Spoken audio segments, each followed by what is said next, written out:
Hi and welcome to my Python YouTube channel. It's awesome to have you here. If you like this video, a thumbs up would be great. And make sure to subscribe for future videos. I also have a blog at prosperacoder.com with lots of cool stuff, so feel free to check it out.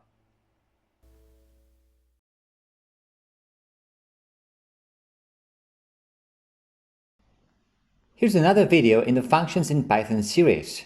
If you haven't watched the previous parts yet, feel free to do so.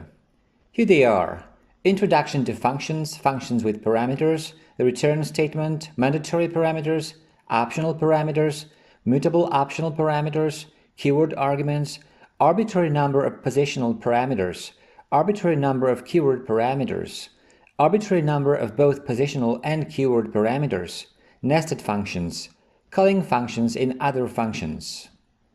Today we learn how to assign functions to variables.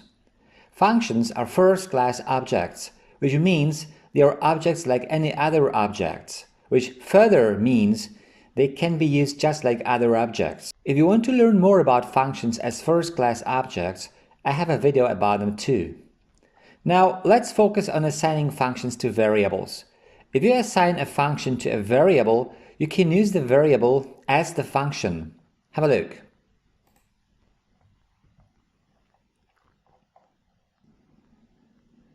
Now here we have the function double, which takes one parameter number and returns this parameter multiplied by 2. Here we call this function with the argument 5, which returns 10, 5 times 2. Now here we have the variable a, to which we assign a string, and we print the string. Then the variable a is assigned the double function, which was defined here. So we're here assigning a function to a variable. And now we can use this variable just like the function. So print a with the argument 17 is just the same as print double with the argument 17.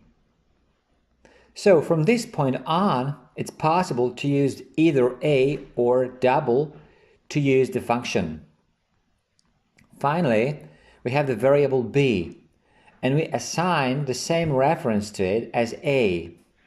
So here, from this point on, we can use either a or b, or the function itself naturally, to call the function.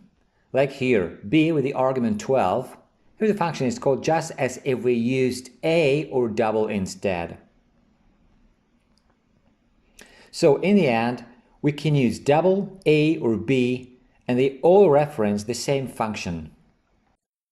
Okay, that's it for this video. If you like it, a thumbs up would be great. Also, make sure to subscribe for future videos. If you want to leave a comment or ask a question, you're welcome to do so. Thanks for watching.